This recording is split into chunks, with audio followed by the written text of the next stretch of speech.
তিতা কিন্তু সঁচা। ৰাৱণৰ সোণৰ লংকা আৰু পুষ্পক ৰথ আছিল, কিন্তু পৰশুৰামে কেৱল বনবাসত আছিল। ৰাজ্য কংসৰ লগত আছিল যদিও কৃষ্ণৰ জন্ম কাৰাগাৰত হৈছিল। কৌৰৱসকলে ৰাজপ্ৰসাদত বাস কৰিছিল যদিও পাণ্ডৱসকলে বনবাস ভোগ কৰিবলগীয়া হৈছিল। ইয়াৰ পৰা এইটো বুজিব যে সংগ্ৰাম সদায় সত্যৰ লগত যায়। যেতিয়া ঈশ্বৰেও সত্যৰ বাবে সংগ্ৰাম কৰিবলগীয়া হৈছিল, আমিতো সাধাৰণ মানুহ। জীৱনৰ সোণালী নিয়ম: 1. কাৰোবাক মনত পৰিলে ফোন কৰক। 2. কাৰোবাক লগ পাবলৈ আমন্ত্ৰণ কৰক। 3. যদি কিবা প্ৰশ্ন হয় সুধিবলৈ শিকক। 4. একো ভাল নাপালে কৈ দিয়ক। 5. যদি কিবা এটা বিচাৰে বিচাৰক, লাজ নকৰিব। আৰু 6. আপুনি কাৰোবাক যদি ভাল পাইছে কৈ দিয়ক। কথাকেইটা অতি গুৰুত্বপূৰ্ণ, মন দি শুনিব। এটা সময়ত মায়ে কান্দে সন্তানে ভাত খোৱা নাই বুলি, আৰু এটা সময়ত মায়ে কান্দে সন্তানে ভাত দিয়া নাই বুলি। প্ৰচুৰ বেংক বেলেঞ্চ, কিন্তু মনত শান্তি নাই। ফাইল ভৰা ডিগ্ৰী, অথচ সাধাৰণ জ্ঞানৰ অভাৱ। ডাঙৰ বাংলা, কিন্তু মা দেউতাৰ কাৰণে ঠাই নাই। বয়স বহাৰ লগে লগে যেন মানুহৰ মূল্যও কমি যায়। যিসকলৰ দুজন ককাই ভাই, তেওঁলোকে সৰুতে খেলা এটা খেল। এজনে কয় মা মোৰ, আনজনে কয় নহয় মা মোৰহে। কিন্তু সিহঁত যেতিয়া ডাঙৰ হৈ যায় তেতিয়া কয় মাক তুমি ৰাখা, মোৰ সময় নাই, দিনটো ব্যস্ততাৰে পাৰ কৰিব লাগে। তেতিয়া আনজনে কয় মোৰ ক'ত সময় আছে, মোৰোতো সময় নাই। তুমি এনেদৰে কৈছা যেন মা অকল মোৰহে। তিতা লগা যদিও সত্য কথা।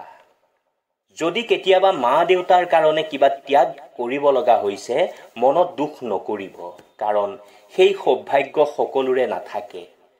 আৰু এবাৰ ত্যাগ দিয়াৰ পিছত যদি কেতিয়াবা আৰু ত্যাগ দিব লগা হয়, তেতিয়া কিন্তু আপোনাকে বিচাৰিব, কাৰণ হিউমেন নেচাৰে সদায় এজন অভিজ্ঞ ব্যক্তিকহে বিচাৰে। আপুনি আগতেও দিছে, সেয়ে আপুনি পাৰিব।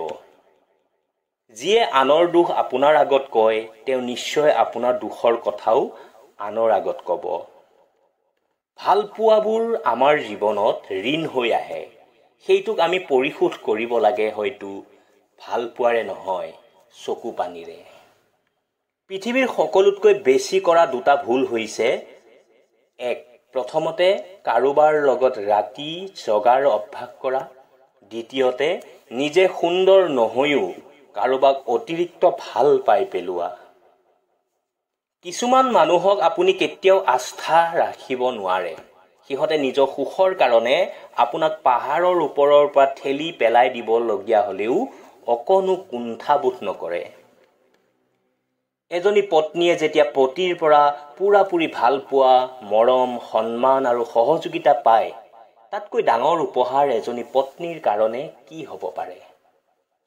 গোটেই দিন আপুনি যেই নকৰক কিয়, দিনৰ শেষত আপোনাৰ চাৰ্টিফিকেটখন স্ত্ৰী নামৰ নাৰীজনীৰ পৰাই ল'ব লাগিব।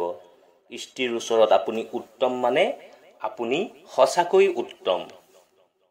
এদিন এগৰাকী বিস্ময়কৰ সুন্দৰী মহিলাই খেতিয়ক এজনক আহি ক'লে, মই তোমাক বিয়া কৰাম। খেতিয়কজনে মহিলাগৰাকীৰ সৌন্দৰ্যত মোহ গৈ পলম নকৰি মহিলাগৰাকীক পুৰোহিতৰ ওচৰলৈ লৈ গ'ল আৰু ক'লে, আমাক সোনকালে বিয়া কৰাই দিয়ক। পুৰোহিতজনে মহিলাৰ ৰূপ দেখি নিজেও পাগল হৈ পৰিল।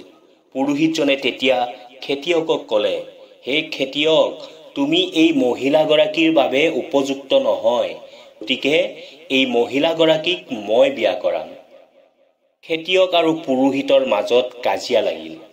এটা পৰ্যায়ত এনেকুৱা পালেগৈ যে খেতিয়ক আৰু পুৰোহিতে ন্যায় বিচাৰি বাদশ্বাহৰ দৰবাৰলৈ গ'ল। বাদশ্বাহে মহিলাগৰাকীৰ সৌন্দৰ্য দেখি মোহ গ'ল।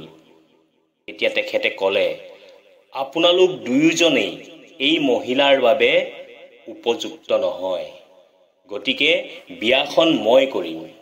তেতিয়া মহিলাগৰাকীক কোৱা হ'ল যে আপুনি সিদ্ধান্ত লওক কাৰ লগত বিয়া পাতিব। মহিলাগৰাকীয়ে ক'লে, যিয়ে মোক দৌৰাই দৌৰাই ধৰিব পাৰিব মই তাৰ লগতে বিয়াত বহিম। অৱশেষত মহিলাগৰাকীয়ে দৌৰিলে। পিছে পিছে খেতিয়ক, পুৰোহিত আৰু বাচ্চা দৌৰিবলৈ আৰম্ভ কৰিলে।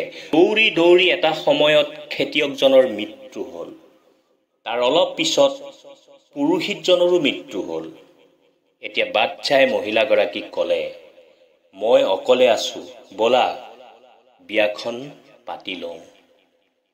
তথাপিও মহিলাই ক'লে, নহয়, মোক দৌৰাই দৌৰাই ধৰিব লাগিব। বাচ্চা মান্তি হ'ল। আগে আগে সৌন্দৰ্যময়ী নাৰী, পিছে পিছে বাচ্চা। অৱশেষত বাচ্চা ভাগৰি পৰিল। দৌৰিব নোৱাৰি বাচ্চাহে ক'লে, হে নাৰী, আচলতে আপুনি কোন? মহিলাগৰাকীয়ে তেতিয়া ক'লে, ময়েই এই পৃথিৱীৰ ধন সম্পদ দৌলত। মোৰ মাজত আছে মাথো চমক, মোহ আৰু লোভ লালসা। যি মোৰ পিছত দৌৰিব সি এনেকৈয়ে মৰিব আৰু বিনিময়ত একো নাপাব। এই কাহিনীটোৰ পৰা আমাৰ চকুত পৰিল যে খেতিয়কৰ কামনা বাসনাৰ সৃষ্টি হৈছে। দ্বিতীয়তে, খেতিয়ক আৰু পুৰোহিতৰ মাজত খঙৰ সৃষ্টি হোৱা দেখা গৈছে। তৃতীয়তে আমি দেখিবলৈ পাইছোঁ বাচ্চাহৰ লোভ, মোহ। পৃথিৱীৰ প্ৰতিজন মানুহে সদায় নিজৰ প্ৰয়োজন অনুসৰিহে ধন সম্পত্তি আশা কৰা উচিত। কেতিয়াও কেৱল টকা বিচাৰোঁ, কেৱল টকাকে বিচাৰোঁ, এনেকৈ টকাৰ পিছত দৌৰাটো একেবাৰে যুক্তিহীন। আমি মনত ৰখা উচিত, সকলোৱে পেটত যেনেকৈ এটা নিৰ্দিষ্ট খাদ্য ধাৰণ কৰে, ঠিক তেনেকৈ ধন সম্পত্তি গোটোৱাৰো এটা নিৰ্দিষ্ট সীমা থাকে। লোভ লালসাৰো এটা নিৰ্দিষ্ট সীমা থাকে, যি অতিক্ৰম কৰিলে অত্যাধিক বতাহ ভৰ্তি বেলুনৰ দৰে বিস্ফোৰণ হ'ব। কেৱল সময়ৰ অপেক্ষা।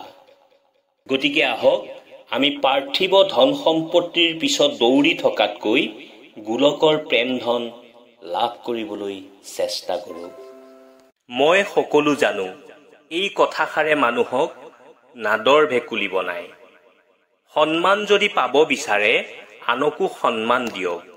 ক'বলৈ যিহেতু জিভা পাইছে, শুনিবলৈও কাণ ৰাখক।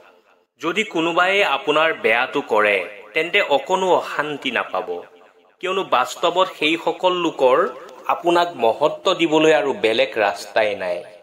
এই কথাকেইটা কাকো নক'ব। 1 নম্বৰত আপোনাৰ বেংকৰ বেলেঞ্চ, 2 আপোনাৰ দুৰ্বলতা, 3 আপোনাৰ শক্তি, 4 আপোনাৰ পৰিয়ালৰ সমস্যা, 5 আপোনাৰ শত্ৰু, 6 আপোনাৰ প্ৰেম, 7 আপোনাৰ লক্ষ্য আৰু 8 আপোনাৰ পৰৱৰ্তী পদক্ষেপ।